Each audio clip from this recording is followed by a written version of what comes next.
have today Mr. Wainwright, and I would thank you so much for joining us today. Thank you very much, Mr. Wain. And he's been living and worked around the world. He's a resident of Rockport, Texas. It's a good, beautiful place, by the way. Texas, it's one of my favorite places in America. And where he resides with his wife, and their home is filled with museum quality artifacts from important expeditions from the last 2 centuries.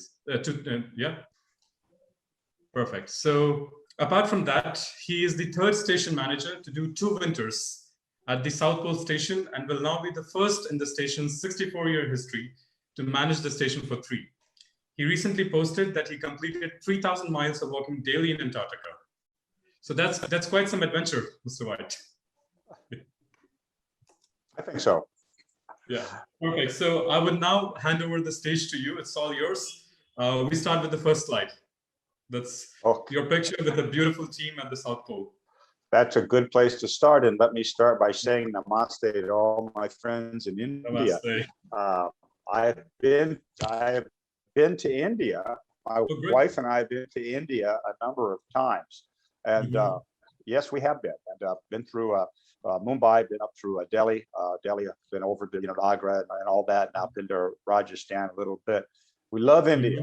And you mentioned my museum quality artifacts. I have many museum quality artifacts. I'm going to show you a few from that have to do with Antarctica. But I have some that also have to do with India. There's a beautiful old bronze cobra. Oh, that's great. You'll know probably what something like this is. Very useful item to have. Okay, something like this. And then who could have a collection without having a beautiful old head of Shiva? You know. Oh, wonderful, wonderful. It's beautiful. So we are big fans of India. We love the people. We love the food. You are the world's largest democracy. A lot of people don't know that. One of the beautiful facts about India. And I think from being there a few times that a person could live there 1,000 years and never fully understand it. It's so many things going on. So true. I wanted to start by saying, how much my wife and I do love the country of India. And then we can go on into the South Pole and my experience. Let me tell you a little bit about me, so you'll know a little bit about what I've done and how I ended up in the United States Antarctic program.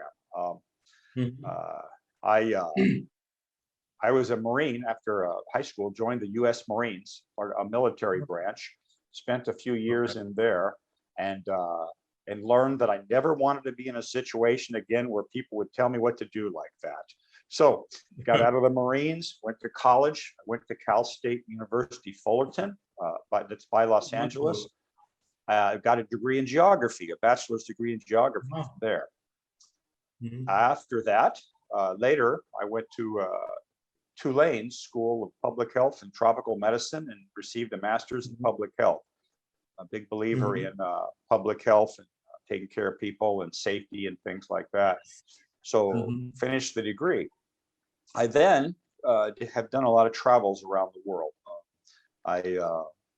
First, I've done some, I don't have slides of this, but I've done some expeditionary type travels through remote areas of places like New Guinea, one of the most primitive places on the planet, the Amazon jungle, and then Africa. Spent time in Africa. So I traveled around a lot of traveling, and I worked then as a defense contractor for our military as a contractor for over 20 years, and I worked all around the world. I worked out at, and that's where I've met a lot of Indians too, because they work all around the world also. I had Indians on my crew in places like we are everywhere. We are everywhere. Afghanistan, Iraq, the Middle East, everywhere we go. We certainly meet people from India. So I worked all over the world. Just sorry to interrupt. If I may go ahead. How do you find yourself in different scenarios? How do you adjust yourself? Is it difficult? No, that's a really great question. I like to think that I'm very adaptable because I do appreciate different cultures and things don't surprise me. And what I've learned is if you're going to, like, for example, I've worked in this, I'll just name a few. I started working many years ago out on Diego Garcia out in the Indian Ocean, tiny little remote coral atoll. between there and Singapore. Then after that, I went to a place called Midway Atoll, Northern Hawaiian Islands, a tiny little coral atoll out in the Pacific. Yes. From there, I went up to Shemya, Alaska, a tiny little island on the end of the Aleutian chain over by Russia. From there, I went to Iraq. That was a lot of fun. And then from Iraq, it wasn't really too fun, but from Iraq over to, we went to Kuwait and worked in Kuwait for a while. From Kuwait out to Wake Island, tiny little coral atoll in the Pacific.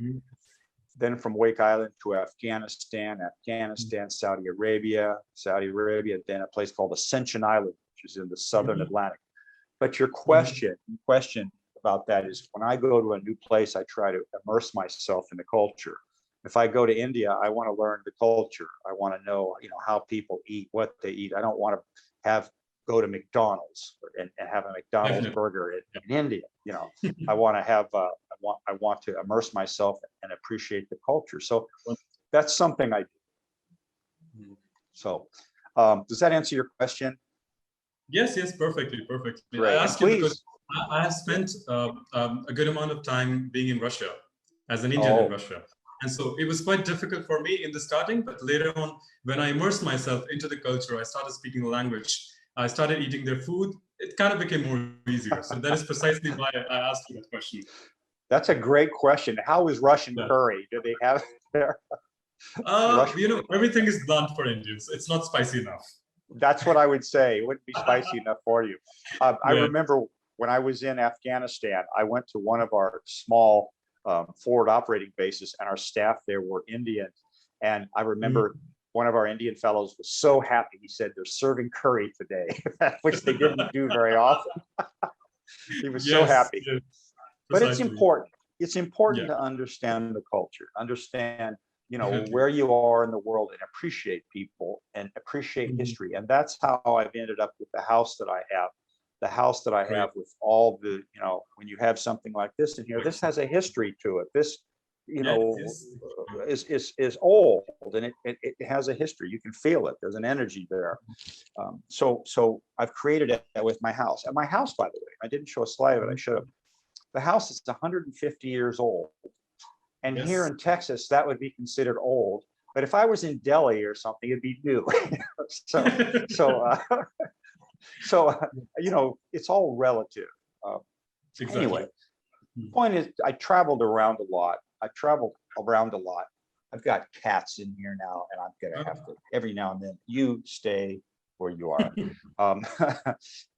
I traveled a lot, working out on mostly remote sites. I like sites with few people in general, and so I spent years in these remote areas. And then at a point in time, come here, you. Hey, come here. That's a cat. You look off. There you go, buddy. Okay, so I have many cats too, many cats. My lovely wife has a kind heart.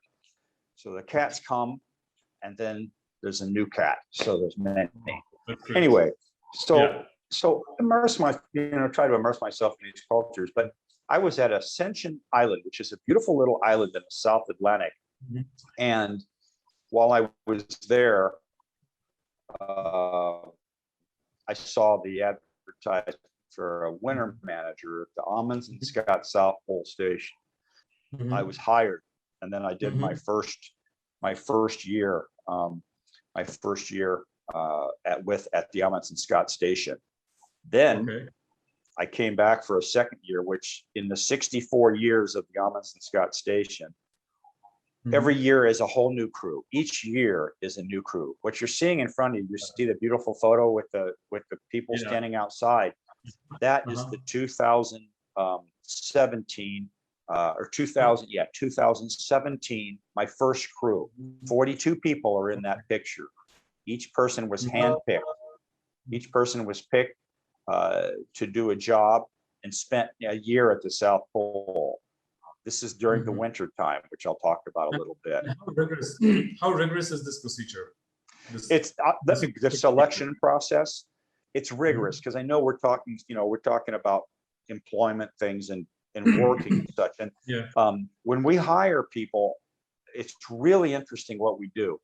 Now, if you hire somebody to work in an insurance company or to drive a taxi or do something, you do an interview, you talk to them. But think about hiring a person that you're going to be living with for a year, and you're in a location where nobody can leave because there's no aircraft can fly. So there's no termination, there's no firing. So you have to hire people that won't go crazy, also that are physically fit. We have a very rigorous medical exam prior. They don't, because there's no 911, there's no calling of an ambulance. So these people have to know when they go down there that we have to know they're healthy. They do everything, the very extensive test. One test they do is an ultrasound to look at your gallbladder. And I don't know anything about a gallbladder, but what I know is they're looking for problems. And if they see something that's just a little thing on there, you're not going, because they can't have you down there and get gallstones or these other things that you get. So each one of those people that you see in that photo has gone through a very, very rigorous process to get to the South Pole. And do you have restrictions on your diet? What you can eat, what you cannot eat? Well, our food there is quite good, actually. The pole food is actually very, very good. And please keep asking me these questions. It helps me because my slideshow isn't so focused. Usually I go through 1, 2, 3, and it shows the food and it shows the snap, but we can discuss those things. Our food there is good. Now, I think as an Indian, it wouldn't be spicy enough. However, I found out this last year, my 2020 crew, I had someone come to me and say, we're having too much curry. They said that. So they complained and they asked me to do something about it. So we're having, I think, because it was curry in the soup, it was curry, and then it was curry here and there. So one day I had an all hands meeting. That meant I had everybody together in a room. And I said, okay, who likes curry? Oh, most did. Most did. So we're going to have curry then. I had the one guy, he can eat ramen noodles that day or something like that if he wants to, because the crew liked curry and they wanted the spicy food. Same with Mexican food, because Mexican food can be spicy. But so the food there is really good. It's all frozen. It has to be. Those people that you see, so you kind of know, they do all types of different jobs. There's scientists in there. We have our scientists that are studying what they study, and there we have several scientific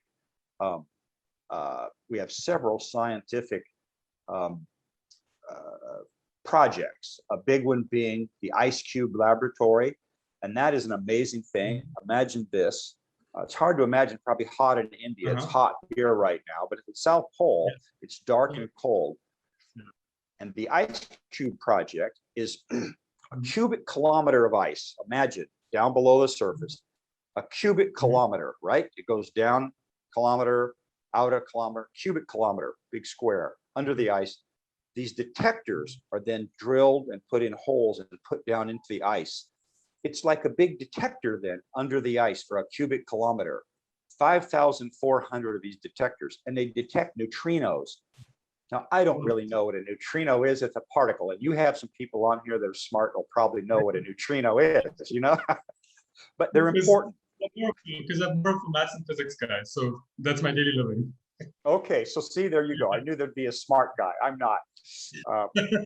But the neutrinos, it's important because they can come through the Earth either direction from, and then this device, this Ice Cube Laboratory can actually then detect where that neutrino came from and look at some distant galaxy that they know it came from. That's very cool. Very nice to know, where that particle. So that's one. We have our South Pole telescope that's looking for like cosmic background radiation. We have our Marvin Pomerantz laboratory, which does something similar too. And then we have a quite extensive thing that is checking our climate and our weather and our, the ozone layer and things like that. So the South Pole, the main reason for our station there, the U.S. station, is, and most all stations there, is science. Is science. Exactly. So that's what we do. Now, Yeah. just to go into this, everyone on this photo is not a scientist. We have support staff, because a scientist doesn't necessarily know how to keep the diesel generators running to keep the station warm. So you have some experts in there that are good with diesel generators, or you have people that are really good with IT, which you guys, obviously many IT people, but we have some really good IT people. We have good maintenance people that can make sure that the station, the plumbing and all that works around the station. Vehicle people that will run our snow type vehicles. So we have, and that crew that you see there, 42 people, we have a number of very, very talented people. I'm the station manager. Room for all of them? Yeah, and in fact, in the station, that station you see behind there, it actually has 150 rooms. In the winter, it's quite not crowded. You can walk around and not see anybody. We kind of keep it dark in there. And the long winter, let me explain the winter. When I did a talk, I was just in Los Angeles yesterday, and I did a talk there, and I explained winter. And most people think of winter as, oh, that's like December, January. No, no, no. The South Pole winter is from February 15th to November 1st. It's winter most of the year. So that's summer, most of the year, like almost the whole year. It's almost a whole year. The summer there is only from November 1st to February 15th. During that summer period, it's light 24 hours a day, which is nice, and it's warmer. So that a lot of people come to the South Pole during that summer season to do maintenance work and things like that, because it's nice that you can see the temperatures warmer and all that. Then on February 15th, what happens is they leave. They're all gone. They fly out. I'll show you one of the aircraft coming up, but they fly out, they leave, and then we wave goodbye to them and realize they're not coming back till like November 1st. We are there. We're not going anywhere. We will be there till November 1st. There's no going home. There's no being homesick. You're going to stay at the South Pole. So the people you pick. How do you exactly get there? So there's some kind of airport or runway. How exactly do you land there? Well, let's see what our next picture is. Let's see what our next photo is. There's one of an aircraft coming up. If you want to show that aircraft, and I'll explain it. Okay, there's several ways we can get there, but that's the way that we get there for the first arrivals. That is a Basler DC-3. That is an old aircraft. It was actually built in the 1940s. It's that old. Now it's been all upgraded, electronics and such, because there wasn't any electronics in 1946, but that thing is that old. And if you notice, it doesn't have wheels. It has skis. It lands on skis. So we have see that? We have a skiway. So it lands on ice. There's no runway. There's no That's probably tarmac. the only time I've seen a plane landing on ice. It's very interesting. It's a very interesting process. And when you're on it, and you're taxiing to leave, it's like forever. It's like forever before it actually starts rising up, because it feels so slow. But many people, particularly at first, will get there on the old Baslers. It's called the DC-3, and then later, when things warm up, we have a military LC-130. Maybe people are familiar with the C-130. It's all of India, I'm sure, has many C-130s. It's a classic aircraft, old aircraft, and it has skis too. It has to land on skis too. But the Basler can land in slightly colder conditions and maybe a real rougher runway than the 130 can. So that's how we get there. Now, we get there, for us, our route to the South Pole, we start with our training. It's in Denver, Colorado. That's where our headquarters is. And we do the training there, which is fire training. We put people through a fire school for 1 week to learn how to be a fireman. Fire training for such a cool place. Yes.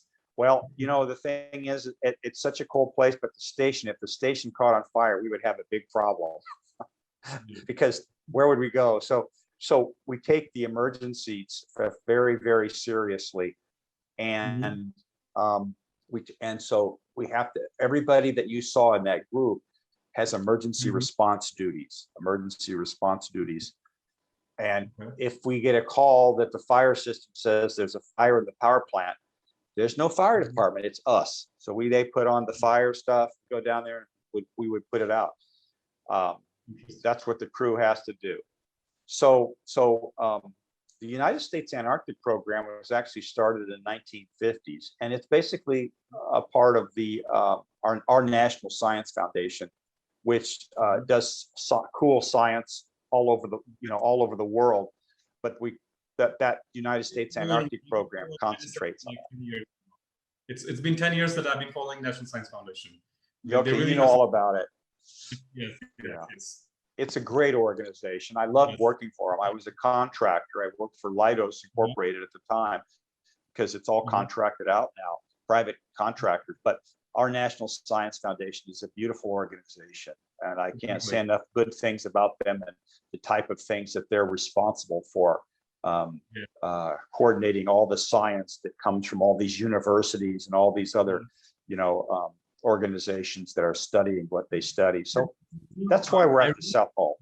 Just to add something here, I remember myself as a little kid. I grew up in a small town, and I did not have access to big libraries. So I was one of the first kids in the area to have a computer and internet connection back then. I remember taking a subscription to National Science Foundation, and every day I would get a lot of interesting articles from NSF.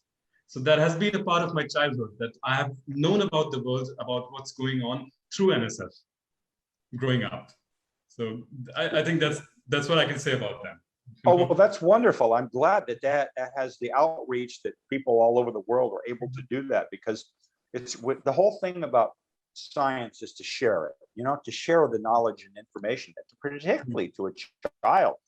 Very lucky you grow up in my growing up. I had hard books. That was all. We would go to the library and you'd get this old book, and whether it was true or not, that's what you had. And now you have the internet, which is also, is it always true? No, but still, you have access to good information. At least you can fight with the National Science Foundation. At least you can fight with strangers on internet. Yeah, sure thing. So there's all kinds of good things. But you bring up another good point. Let's talk about that. Internet connection at the South Pole. When one of the challenges when we hire people is we have to hire the right person that can adapt to this cold, dark environment. And with our young people, one of the hardest things they have is to not have great internet, because you guys all want high-speed internet. You want cell phones. You want to do this stuff on the little pads all the time and always do that. And at the South Pole, our internet isn't the connectivity is not high speed, and it's only up for a few hours a day.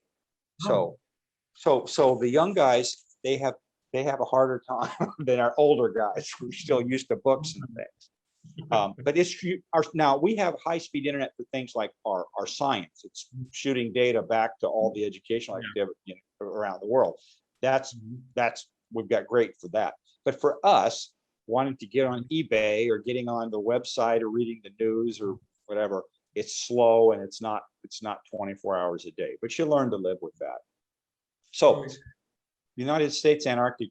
Our USAP, our United States Antarctic program, science. And if you know anything about the Antarctic Treaty, the cool thing about Antarctica, and India has its own station, maybe more than one, but I know that there is an Indian station. Okay, now on the way to get to the South Pole, you stop by what we call McMurdo Station. Now, I'm going to talk a little bit about history here, the history of the South Pole. McMurdo is on the coast. McMurdo is on the coast of Antarctica. It's warmer there. That's frozen ocean that you see behind the wooden hut. That hut was built in around 1903. So by our standards, it's old, but by other standards, it's fairly new. But in 1903, it's old enough. 1903, Robert Falcon Scott built that. It's called Discovery Hut. And he used that. There's another hut over at Cape Evans that he used when he came back for when he went to his trip to the pole. At McMurdo, there's a number of historical things.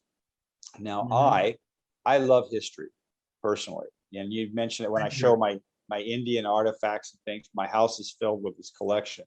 I love history. So when I'm at McMurdo, this is what I wanted to see. But at I had my own collection. I have a couple of things and example. Now here's low technology, low tech it would be called.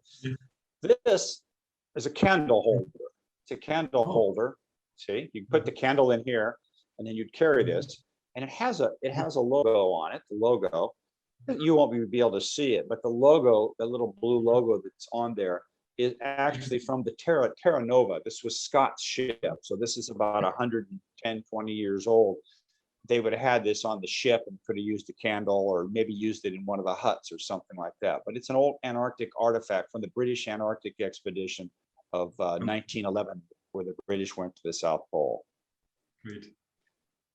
Another small piece, but it's important for anyone who's really studied Antarctica. This is one of the treasures in my museum. And all it is a little glass vial, and two little pieces of wood in there, right? But these two little pieces of wood came off the spar. That's one of the, put on a ship, the old wooden sailing ship. A spar is one of the things, instead of going, with the sails, it's a piece that goes across. This spar was actually on Ernest Shackleton's Endurance, his ship, the Endurance, which is very, very famous in Antarctic history.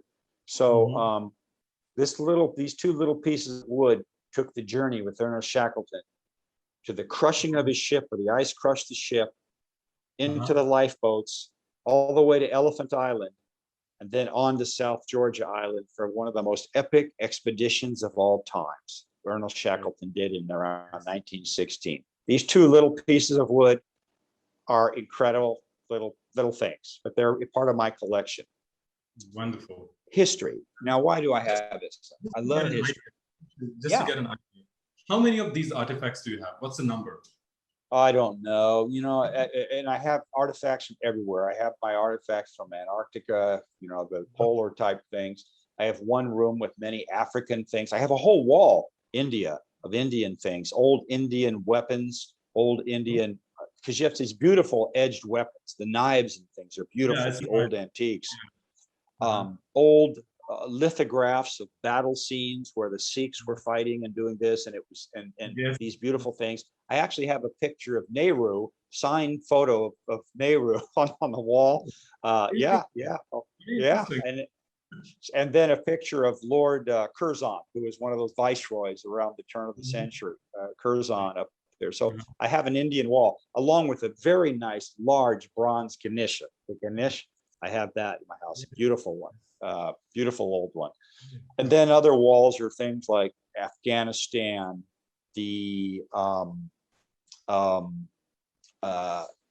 okay. I heard somebody said they can't hear me. Can you hear me okay? We can hear you completely fine. It's completely okay. Fine. All right. So each in my house, then there'll be a room that's dedicated to, let's say, Africa, and then other parts of the world. And I appreciate history. Now, the point I was trying to make is, when I was at the pole for my 3 winters, what I tried to do with my crew as part of my leadership style, get into leadership, is I believe that you have to acknowledge and appreciate the past. You have to acknowledge and appreciate the people that came before you. There were people there in 1903. Let's remember these people. Let's recognize these people, and let's appreciate what they did in 1903, because in 1903, they didn't have the wonderful new clothing that we have. They didn't have vehicles. They were walking. They were pushing a sled or pulling it with ponies or with dogs or whatever. They were outside in tents. Now we're eating curry in a station with a nice warm station. So I'm always a big fan of appreciating history. So with my crews, I always did historical presentations, and I would bring some of my artifacts. So the artifacts serve an educational purpose too. My wife is a teacher. She teaches at the elementary school, the children. So I will come to the school sometimes and bring some of the artifacts. One of the things the children like, snakes. They like snakes. I have and I have an anaconda skin that's about 7 meters long, 7 meters. That's a big snake skin, the snake skin. So roll that out. You know, you take the anaconda skin, roll, and the children, they love that. The 7-meter anaconda skin. So there's a reason for some of the artifacts too, that I can use those for educational purposes. Because I love history. Okay, what do we have for another slide? Discuss the winters. And pretty much. Yeah, let's go to that. Yes. So here you are at the South Pole. Let's think about where you are. I want to talk a little bit about conditions there. At the South Pole, all directions are north, right? You're at the South Pole. So everything is north from the South Pole. Exactly. You're at the bottom of the world, or you're at the top of the world, depending on how the world is. But when you're down there, as I mentioned, you have half of the year, it stays light 24 hours a day. And then the next half, it starts getting dark till where it stays dark for months. So you know that in the winter time, when you're a winter over, as they call myself and the crew, the people that stay for the entire year, you're going to face darkness and you're going to face cold.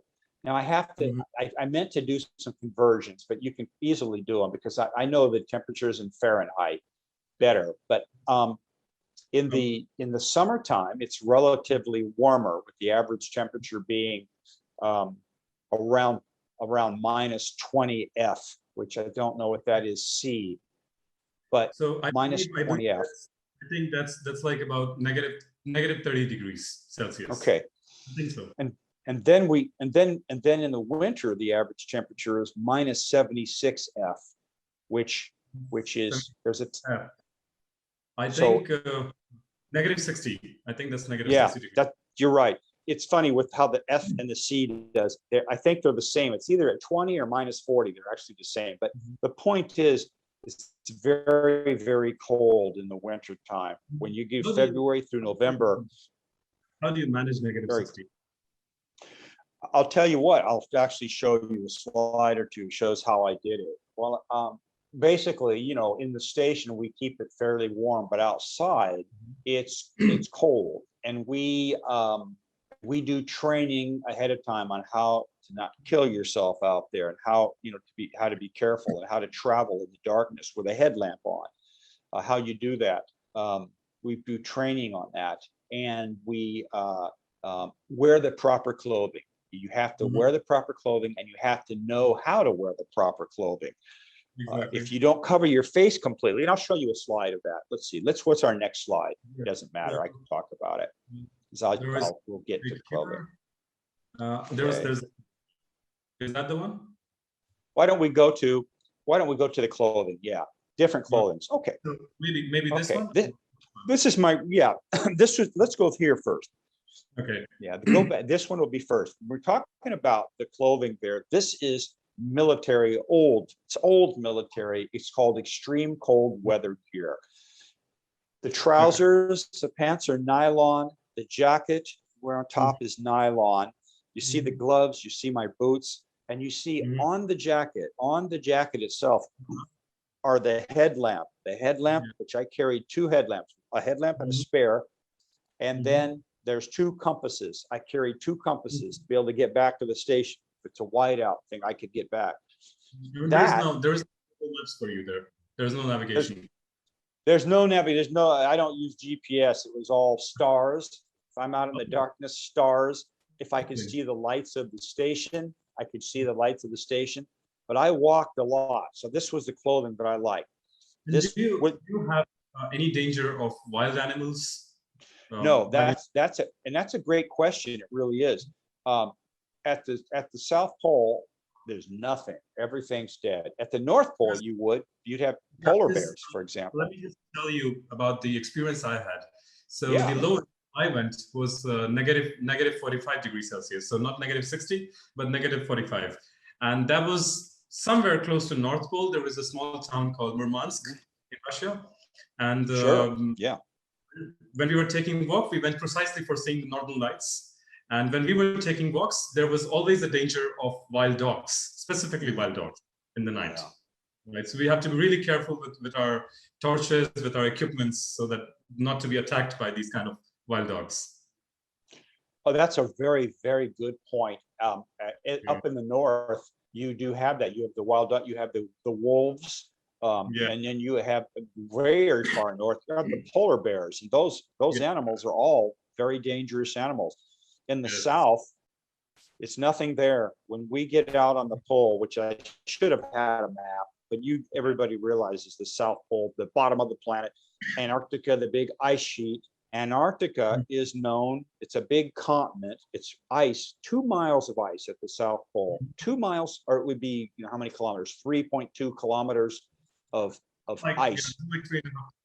Yeah. That's right. That sits on an old continent underneath the ice. The South Pole is at 10,000 feet too, so 3,000 something meters, 3,300 meters of ice that you're standing on. So it's high, and it's hard to breathe at first.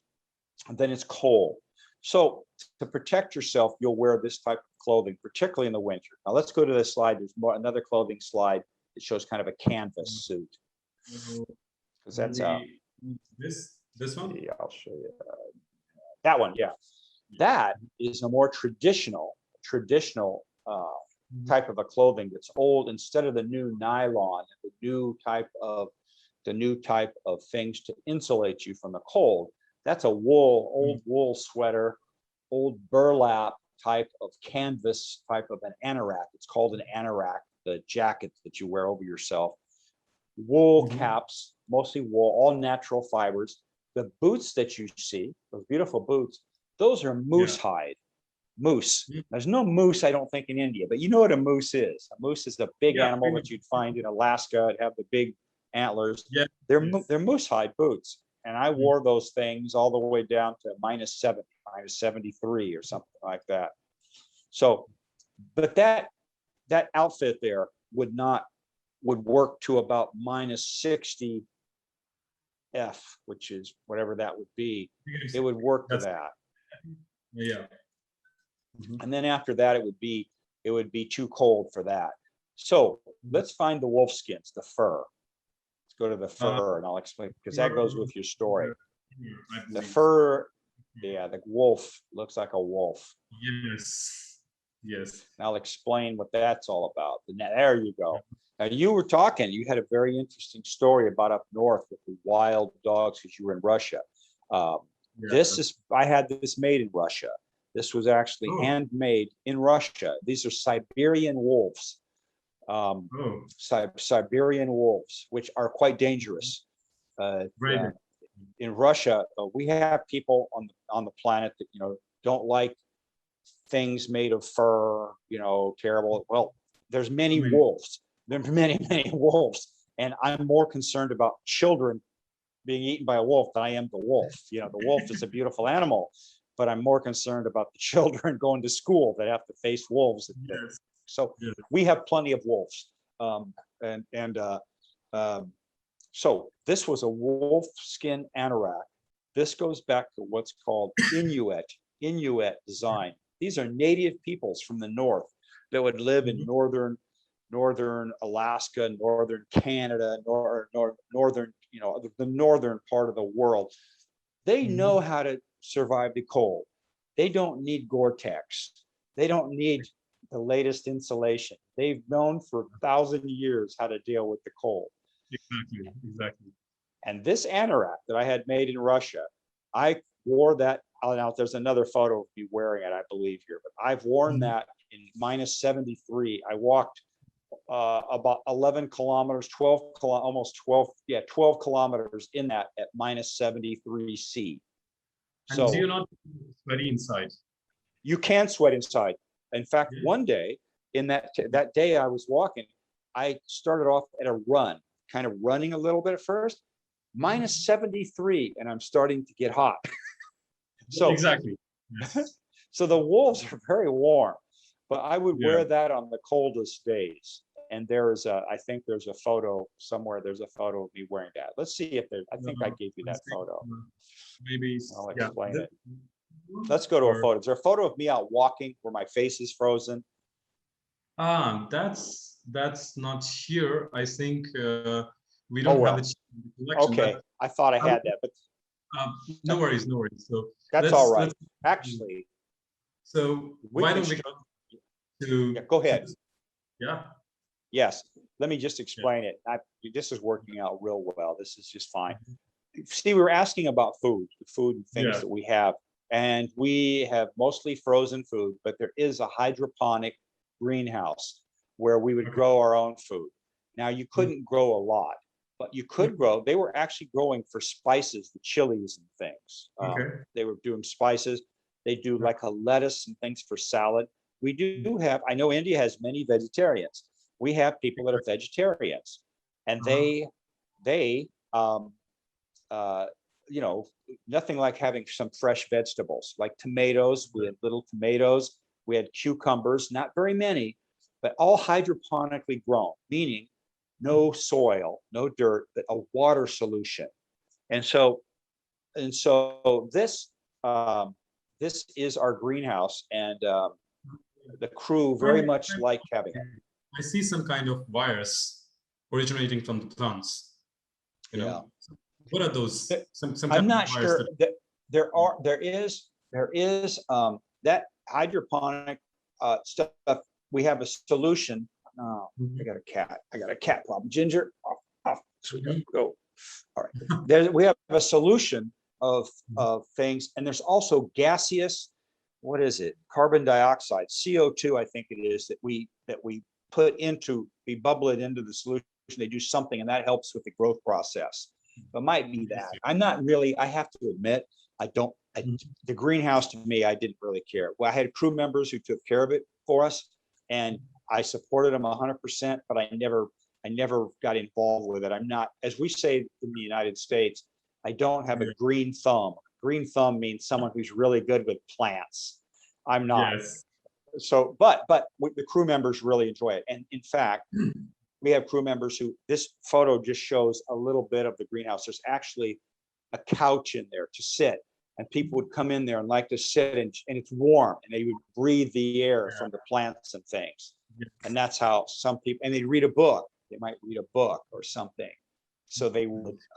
Do you have a library over there? There is a library. Yeah, we have a great library. There is a library, many books, and one of the things when you're selecting your crew member that you like to hear is that they like to read, because at the South Pole during the winter, with the darkness and the cold, and you're not outside as much, people like to read. Reading is a good thing. So I would read, and most of the crew would read. We have a really nice library, many books. Okay, where are we? So we can go to anything else. Something. What this photo is about? There's Happy Midwinter. Oh yeah, this is a good one.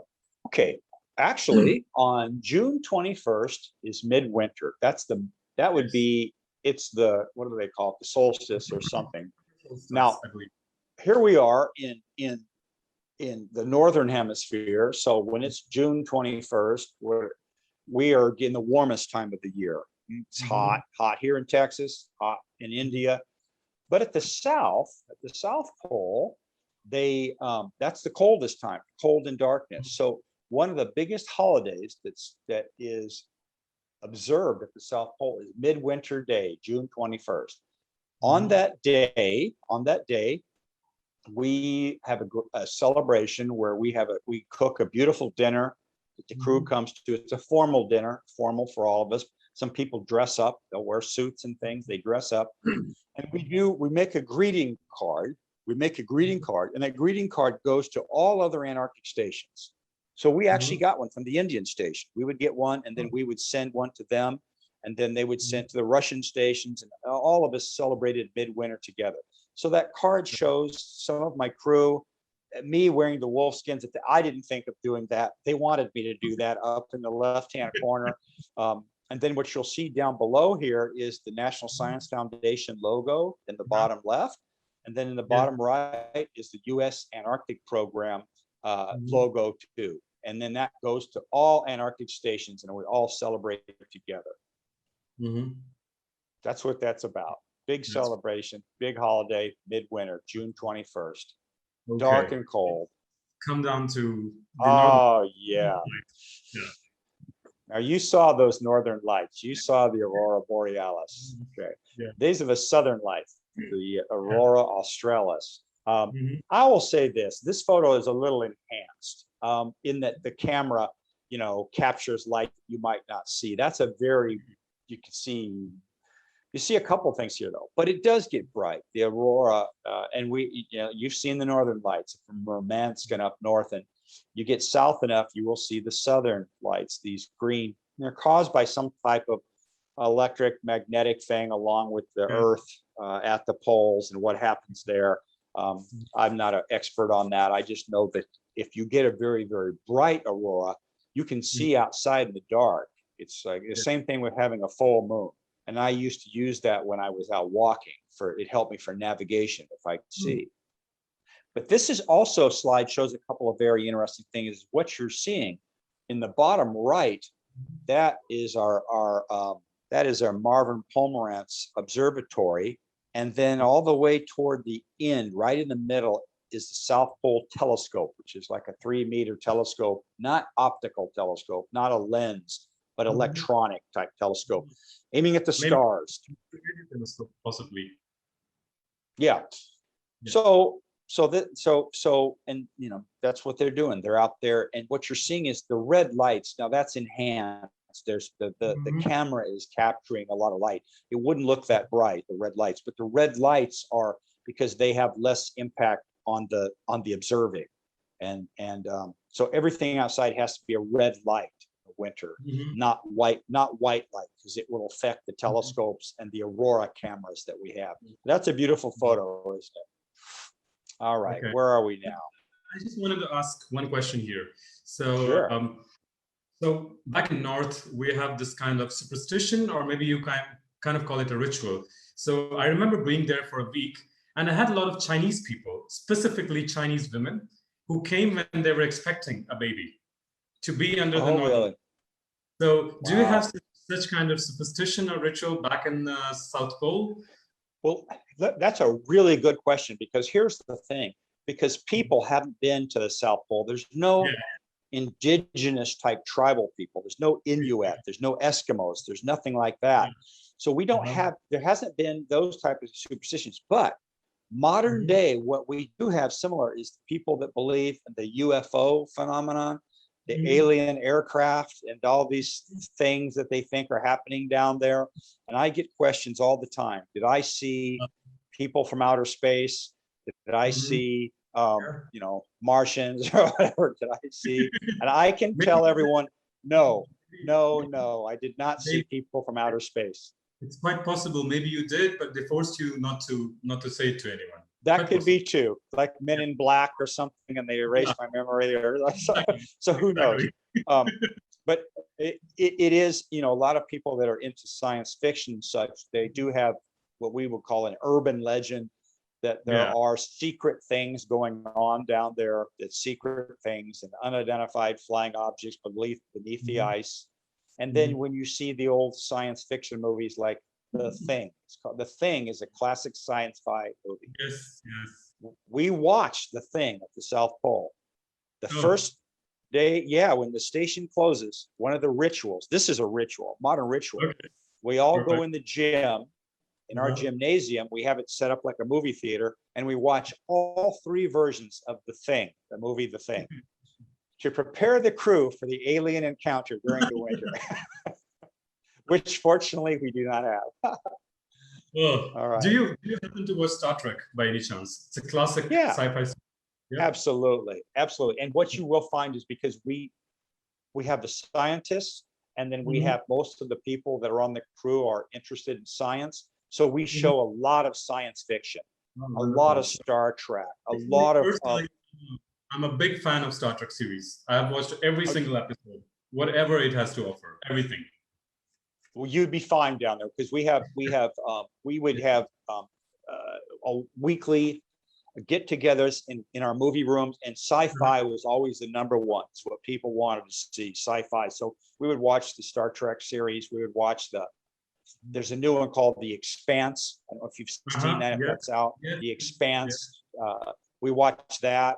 A lot of sci-fi. It just goes with it goes, well, you look at it, it goes with being in a place like that.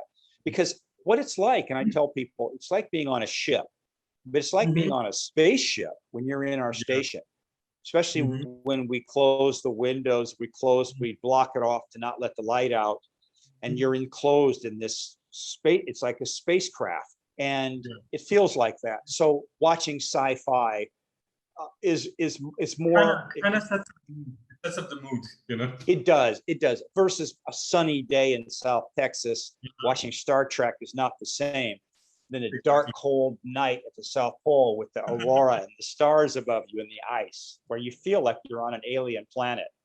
So yes, we love sci-fi at the South Pole. So we'll just quickly go over something. Let's see something that we have missed out. What about this photo? This is important because that is a pole marker. The thing that I'm holding in my hand at 90 degrees south, that is 90 degrees south. That is the geographic South Pole. That's where Robert Falcon Scott came on January 17th, 1912. Roald Amundsen about a month before, December 14th, 1911. On that spot is a pole marker that says 90 degrees south. It's a beautiful thing. What I'm holding on that pole, I'm going to plant and it'll be there for 1 year. The pole marker itself that you're seeing on top of the staff, on top of the pole, actually says things on it. It says 90 degrees south, and each winter crew designs and makes the pole marker for the next year. So the machinist at the pole has actually made that, and then it is planted. And I had the honor of planting that. That one was for the 2018 year. But it's quite an honor to place something at 90 degrees south. It'll be there for a year, and then later it ends up in a glass case, beautifully displayed forever. So that's what that's all about. That is the South Pole right there. The actual. That's the spot. And that seems to be your room. That is my room. I wanted to show how we live there. It's like a ship. It's very small. I see a lot of Red Bulls there. I am a fan here today. The monsters. Do you have monsters in India? Yes, monsters. Yes, we do have. I didn't drink alcohol while I was. Go ahead. I think we don't have Monster everywhere, but we do have Red Bull. Like Red Bull. Yeah, when I was at the South Pole, I did not drink alcohol. Well, we do have alcohol, and the crew has fun and all that. Because I'm the station leader. As the leader, I'm on watch 24 hours a day. So while I might not have had a whiskey, I had plenty of Red Bull. So I had a lot of caffeine between the Red Bull and then you see the Diet Coke.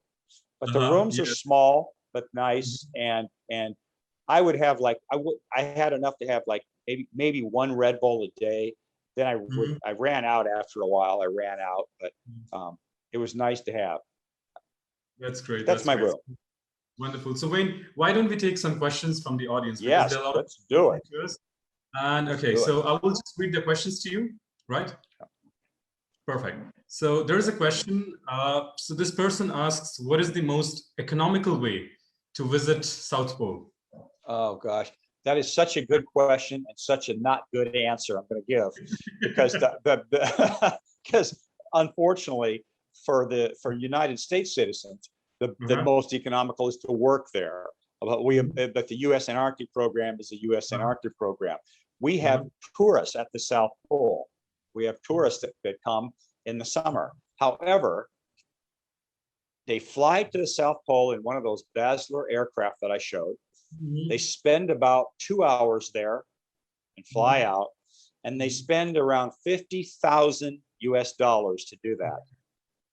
50,000. I don't know how many rupees that is now, but I think it's a lot. It's quite a lot. 50,000 US. So for us, the cheapest way is to work there. I was not going to spend $50,000 to do. Now, if you're rich out there who's asking a question, $50,000, you can fly there and take your photo of yourself, and then that's how you do it. You know, ideally, in $50,000, you can get a pilot license, a commercial pilot license, and you can fly there. That's a good idea. Yeah, quite possible. So let me take another one. So this person says, how does South Pole help us to receive deep space network? It's kind of a different question. Yeah. No, I think that's a good question if I'm understanding it. The South Pole, because our telescopes are set up deep space, the Yes. South Pole telescope itself, that 3-meter dish, is pulling in data from Mhm. all over the universe. Now they focus on just certain galaxies and things, but the South Pole telescope is focusing on deep space.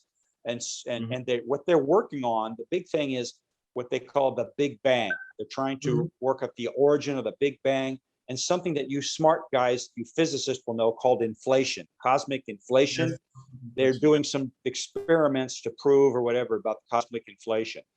Um, Uh-huh. so the South Pole Telescope, and then along with the Marvin Pomerantz Observatory, and then the Ice Cube neutrino detectors, doing it through deep space reception and detection of the neutrinos that are flying in from all over.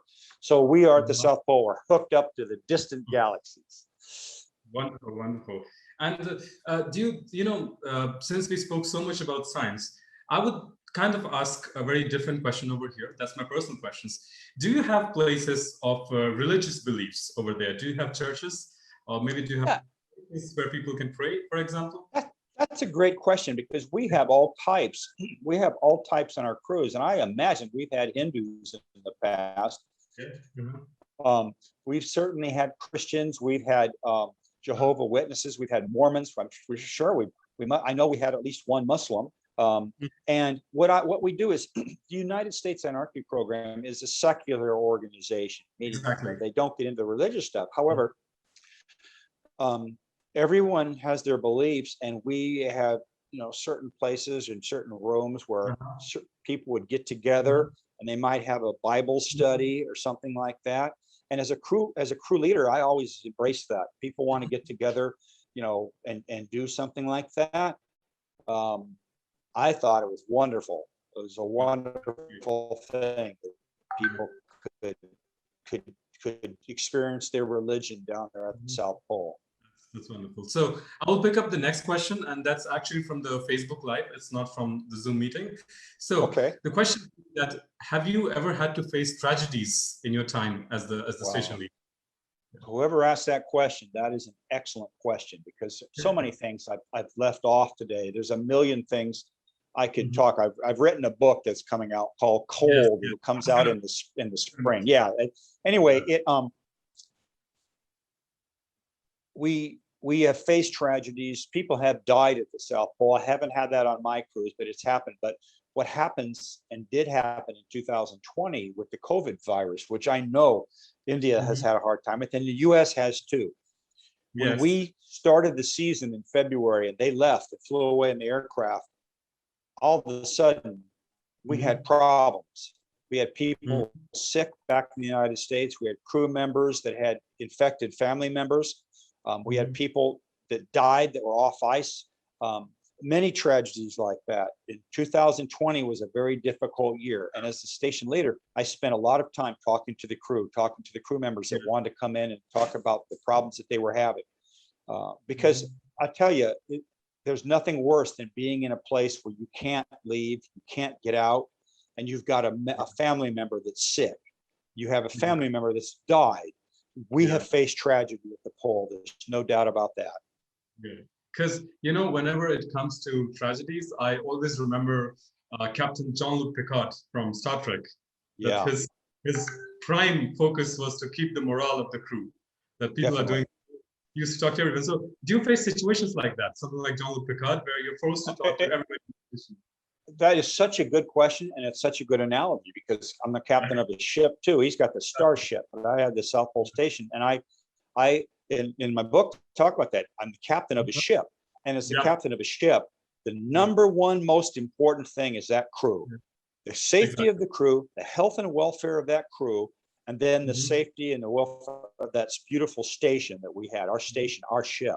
There's nothing more important than taking care of those people, and in taking care of those people, you obviously have the normal things like they stay warm, they have food, but you also take care of them as far as if they're having a problem back home, because that will affect somebody.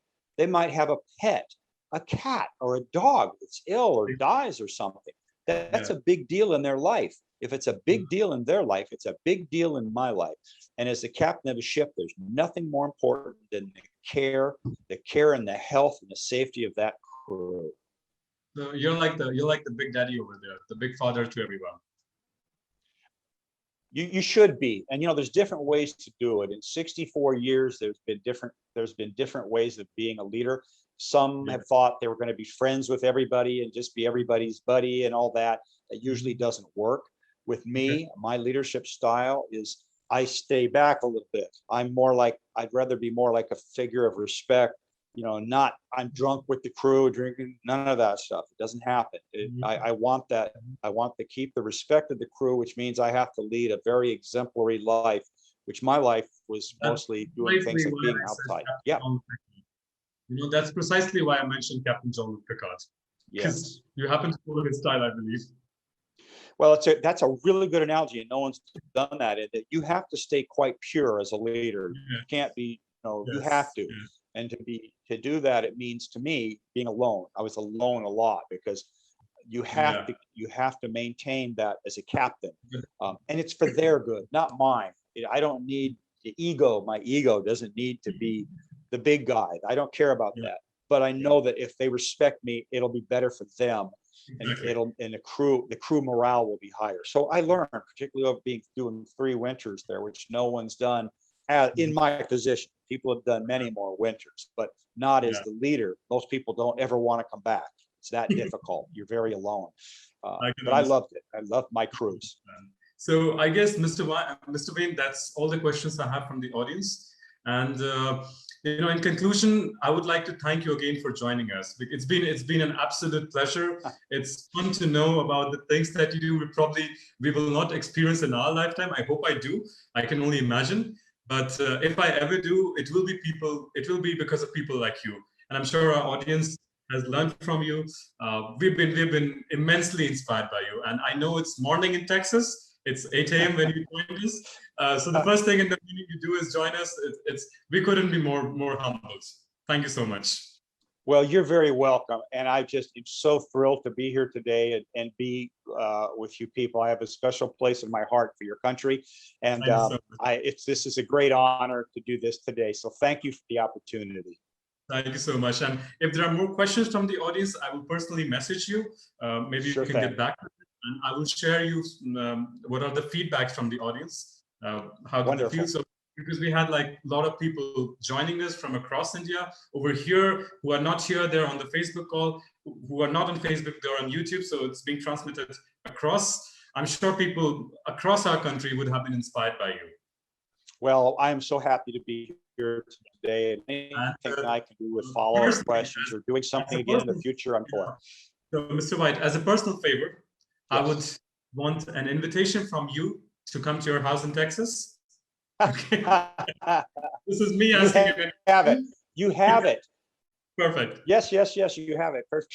Come on over. We'd love to have you in Texas. I'd love to have you. I'd love to host you at my house. Yeah, I will not come without an artifact. I promise you that. That would be. If you do, it doesn't matter. You'd be a welcome guest in my home. Perfect. So thank you so much, Mr. White, and have a great day ahead. Thank you. Bye-bye, everybody. Bye-bye. Bye-bye.